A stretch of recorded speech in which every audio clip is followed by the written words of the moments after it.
Students, आज हम लोगों का लेक्चर 4 है और साइंस केमिस्ट्री क्लास 10th। तो लेक्चर 4 में आज हम लोग पहले प्रॉब्लम करेंगे। हम आपको केमिकल रिएक्शन देंगे, फिर वर्ड इक्वेशन देंगे जो दोनों को कन्वर्ट करना रहेगा सिंबल इक्वेशंस में। ठीक है, पहले ये क्वेश्चन करेंगे और फिर हम लोग आगे देखेंगे। ठीक है, तो हम लोग देखते हैं क्वेश्चन। तो क्वेश्चन देखा जाए, राइट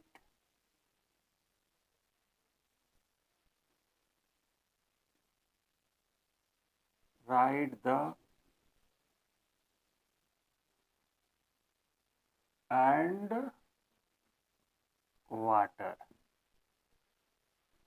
तो हम लोग देखें, ये 5 क्वेश्चन लिए हैं हम लोग एक टाइप में। जैसे ये हम लोग ले लिए एक टाइप में, ठीक है, ए टाइप, और फिर हम लोग बी टाइप में क्या करेंगे कि वर्ड इक्वेशन लेंगे और डायरेक्ट आपको सिंबल इक्वेशन लिखना रहेगा। तो पहले हम लोग क्या करें कि इन सभी का आप क्या लिखेंगे, सबसे पहले हम लोग लिखेंगे वर्ड इक्वेशन और फिर उसका लिख देंगे क्या, सिंबल इक्वेशन।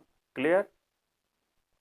तो पहला है सोडियम मेटल। जैसे यहां पर अगर हम लोग आंसर की बात करें तो आंसर में क्या हो जाएगा, फर्स्ट का sodium metal reacts with water. तो उसका पहले हम लोग वर्ड में चेंज करें। ठीक है, तो वर्ड में इन पांचों क्वेश्चन को पहले हम लोग क्या करते हैं, वर्ड इक्वेशन में लिख लेते हैं और फिर हम लोग उसका सिंबल इक्वेशन उसी के सामने लिखते हैं। क्लियर? तो पहला है sodium metal reacts with water to give sodium hydroxide and hydrogen gas. तो आंसर में हम लोग अगर देखें, यहां पर लिखते हैं answer ANSWERS, answers first. Clear? हम लोग लिख रहे हैं वर्ड इक्वेशन सबसे पहले, आंसर में वर्ड इक्वेशन, और फिर हम लोग लिखेंगे उसी के सामने सिंबल इक्वेशन। तो हम लोग लिखें sodium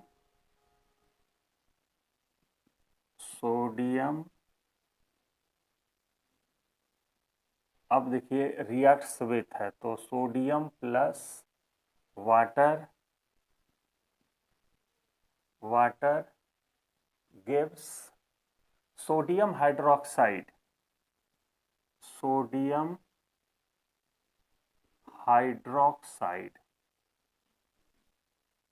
plus hydrogen gas.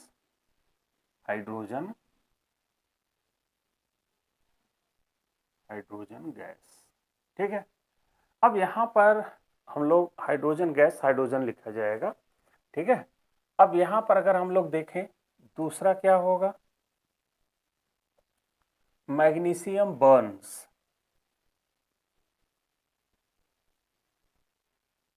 Magnesium आप लोग मिलाते रहिए कि हम लोगों का वर्ड इक्वेशन सही हो रहा है।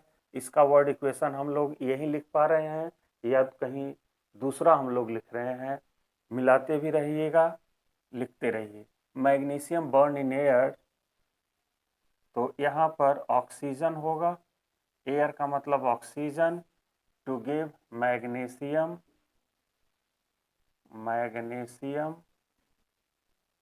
ऑक्साइड। क्लियर?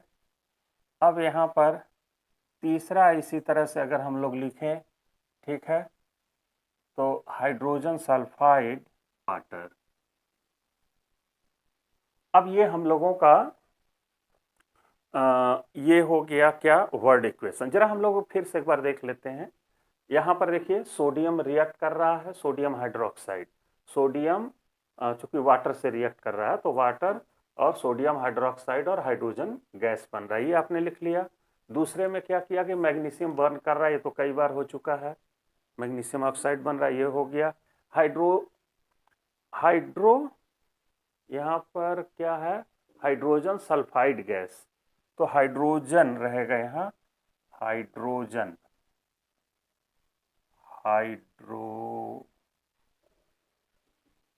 हाइड्रोजन सल्फाइड, ठीक है, हाइड्रोजन सल्फाइड। और फिर क्या है भाई, air, oxygen, to give water and sulphur dioxide, water plus sulphur dioxide.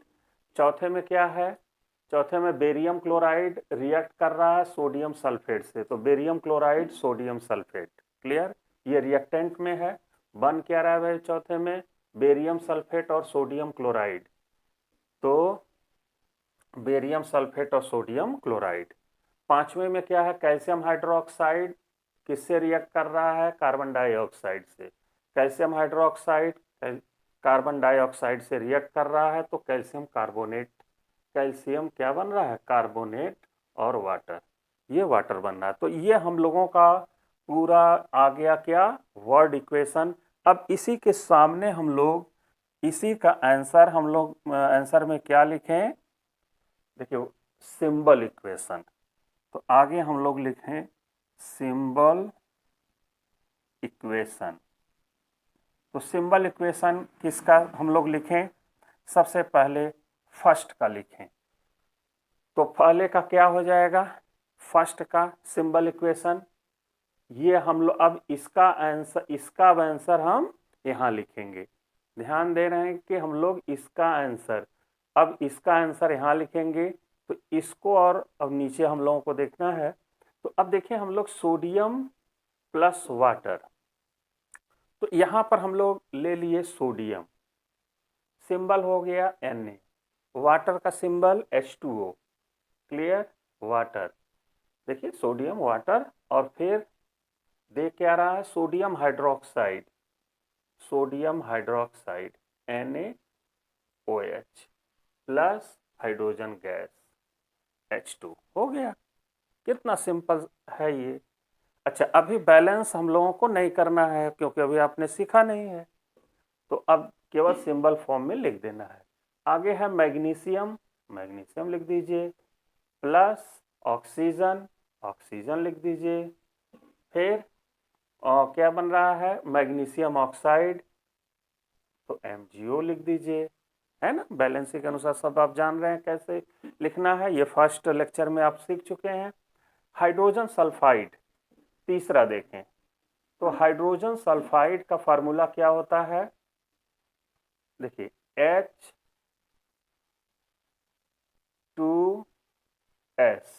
Hydrogen sulphide plus O2, oxygen का मतलब O2, क्या बन रहा है, वाटर और सल्फर डाइऑक्साइड, तो हम लोग लिख लिए H2O प्लस SO2। आ गया होगा बात समझ में कि हम लोग कैसे वर्ड इक्वेशन लिख रहे हैं। अब फोर्थ में है barium chloride plus sodium sulphate, तो बेरियम क्लोराइड का फार्मूला आप लोग जानते हैं ना, BaCl2 plus sodium sulphate Na2SO4, sodium sulphate, फिर क्या बन रहा है, बेरियम सल्फेट, तो BaSO4 बेरियम सल्फेट का फार्मूला होता है, और सोडियम क्लोराइड, सोडियम क्लोराइड का फार्मूला NaCl।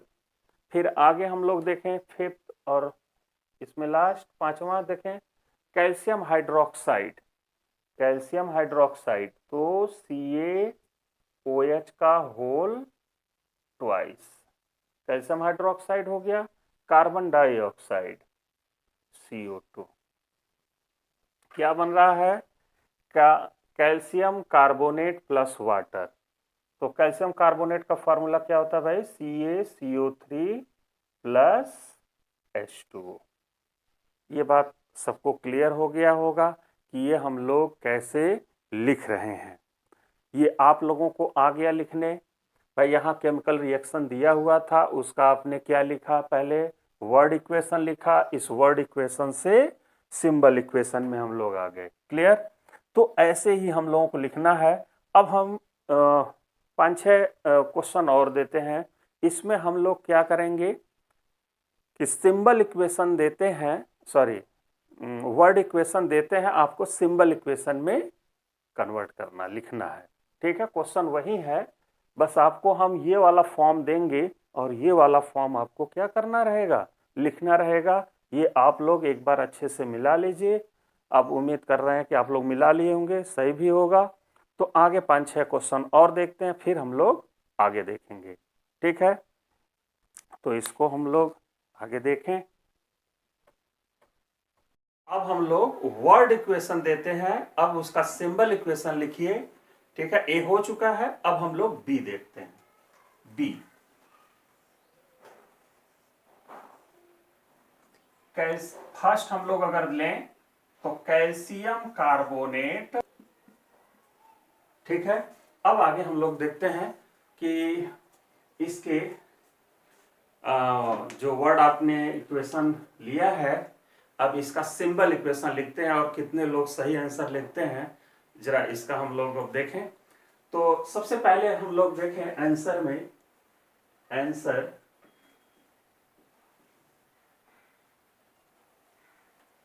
में हम लोगों को लिखना क्या है, सिंबल इक्वेशन।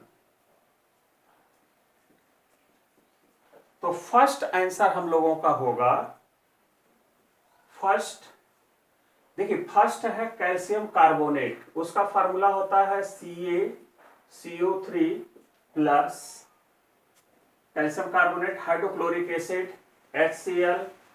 अब ये दोनों आपस में जब मिलते हैं तो calcium chloride CaCl2 plus carbon dioxide CO2 plus H2O, water बनता है तो H2O हो गया।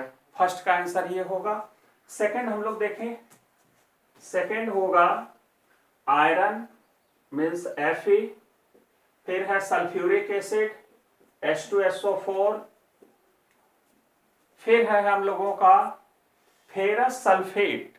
तो फेरस सल्फेट का मतलब यहां पर क्या हो जाएगा भाई, फेरस पर 2 प्लस और फेरिक पर 3 प्लस होता है, तो फेरस सल्फेट है तो FeSO4 हो जाएगा plus hydrogen H2।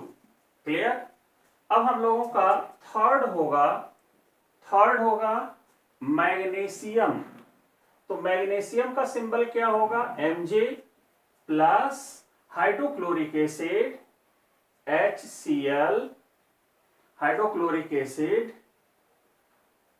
Gives magnesium chloride, magnesium chloride MgCl2 plus hydrogen H2। Clear. अब है फोर्थ का हम लोग अगर देखें, लिखें सिंबल इक्वेशन, तो लेड सेकेंड नाइट्रेट है। तो लेड सेकेंड का मतलब है कि Pb का जो ऑक्सीडेशन स्टेट है वो 2 प्लस है, न कि 4 प्लस। तो यहां पर 2 प्लस हम लोग देखें तो लेड नाइट्रेट है, तो लेड का 2 प्लस और नाइट्रेट पर -1, तो NO3 का होल ट्वाइस हो जाएगा। ये हो गया लेड नाइट्रेट। इसको हम लोगों को हीट करना है और हीट करने पर बन रहा है लेड ऑक्साइड। तो लेड ऑक्साइड का क्या हो जाएगा भाई, लेड ऑक्साइड का फार्मूला PbO। तो PbO क्योंकि इसका 2 माइनस इसका 2 प्लस। क्लियर। तो lead oxide plus nitrogen dioxide NO2, nitrogen dioxide और प्लस ऑक्सीजन मीन्स O2। तो ये इसका हो गया सिंबल इक्वेशन फोर्थ का। ठीक है। अब हम लोग देखें फिफ्थ का। फिफ्थ है मैग्नीज डाइऑक्साइड। तो मैग्नीज डाइऑक्साइड का क्या होता है, MnO2। तो MnO2 plus hydrochloric acid HCl gives Magnus chloride. Magnus chloride का मतलब MnCl2, MnCl2, Magnus chloride plus Cl2, chlorine plus water H2O हो गया। क्लोरीन प्लस वाटर, ये देख रहे हैं हम लोग। अब हम लोगों का सिक्स्थ होगा, सिक्स्थ है ammonium sulphate.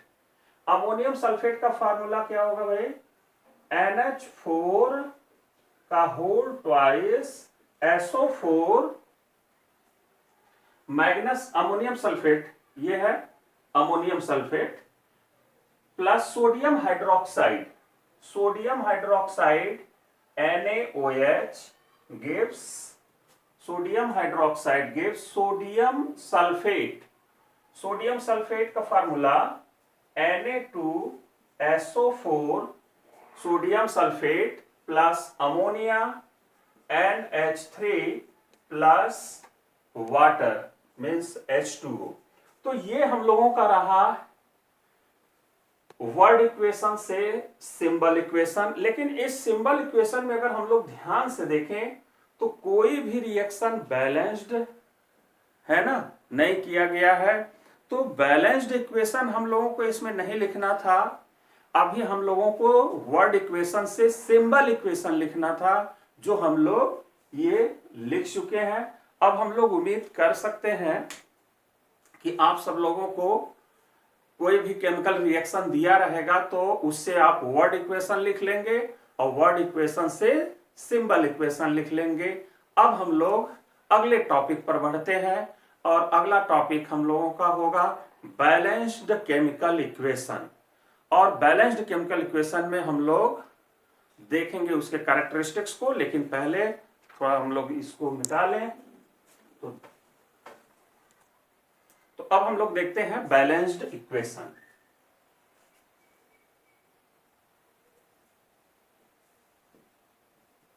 Balanced equation,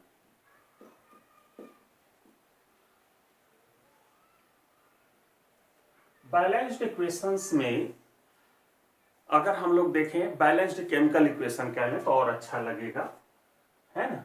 balanced equation या हम यूं कहें कि बैलेंस्ड केमिकल इक्वेशन, ठीक। तो अब आगे हम लोग देखें कि बैलेंस्ड जो इक्वेशन होंगे उनके क्या खास कैरेक्टरिस्टिक्स होंगे। तो हम लोग देखें characteristics of balanced chemical equation. तो इसमें देखें characteristics of balanced chemical equations.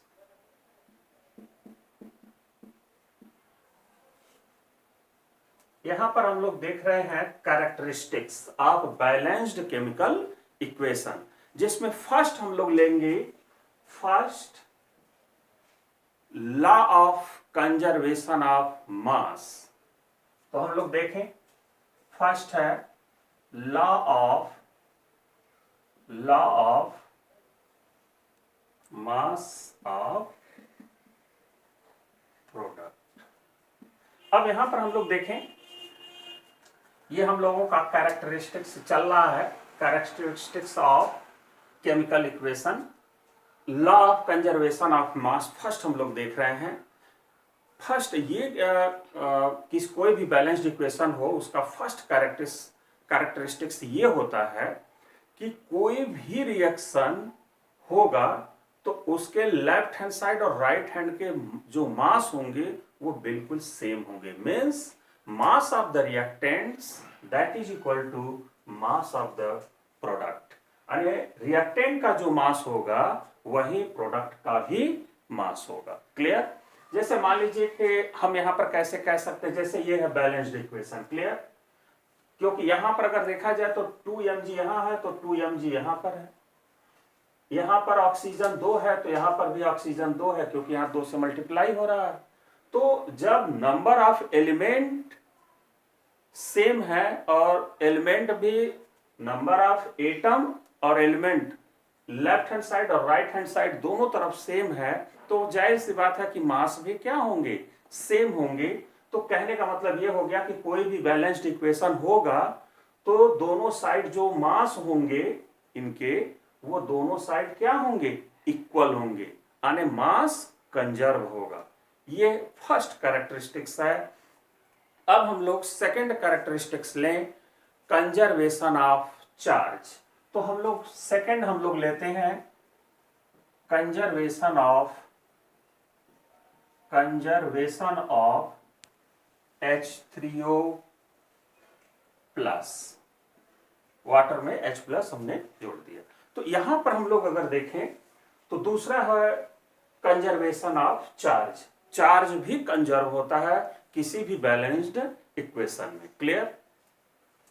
तो यहां पर हम लोग देखें कि जो आयनिक इक्वेशन होंगे, जैसे मान लीजिए कि हमने एग्जांपल से लिए हैं, ये आयनिक इक्वेशन है, इसमें चार्ज लगे हुए हैं, आयंस के रूप में है। तो अब यहां पर भी क्या होगा कि चार्ज कंजर्व होगा अगर वो इक्वेशन बैलेंस्ड है तो देखें, जैसे मान लीजिए कि यहां पर है H प्लस, ठीक, प्लस 1 चार्ज है लेफ्ट हैंड साइड, और लेफ्ट हैंड साइड 2 माइनस भी है।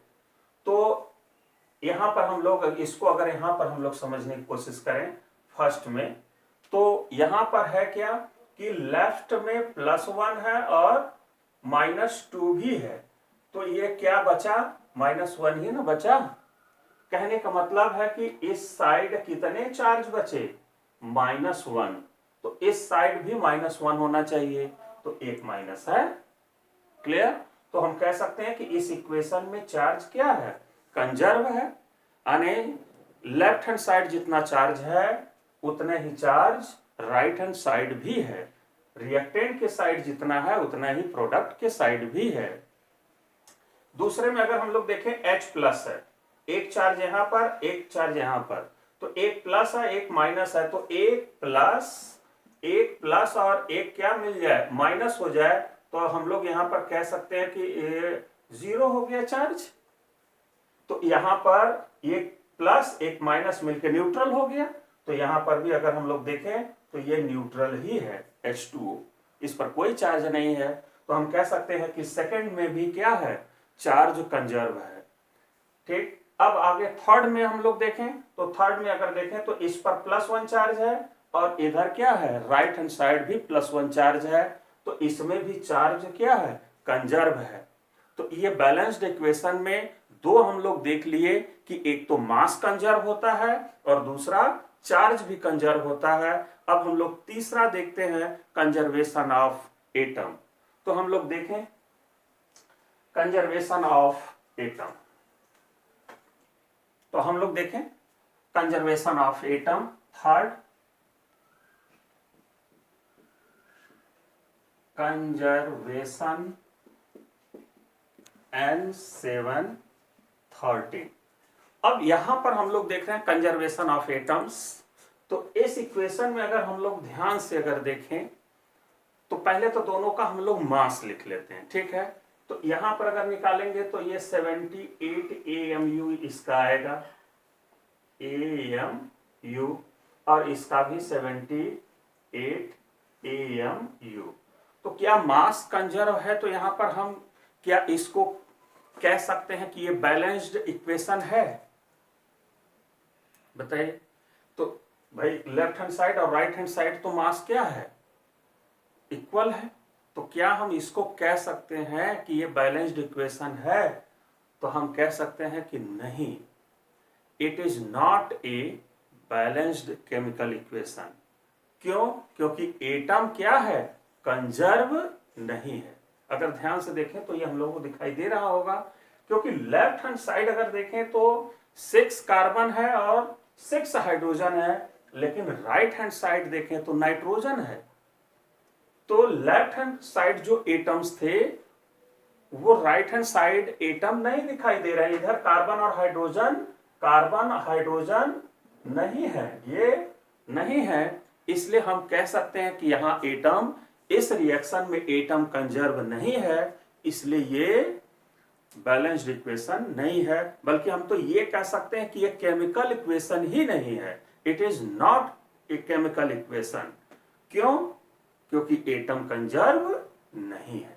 ये बात समझ में आ गया होगा। अब हम लोग फोर्थ की बात कर लें, और फोर्थ में हम लोग देखें, इसमें हम लोग मॉलिक्यूल अगर देखें तो कोई भी बैलेंस्ड इक्वेशन होगा तो उसमें जो मॉलिक्यूल्स होंगे वो कंजर्व नहीं होते हैं। तो हम लोग देखें, देयर इज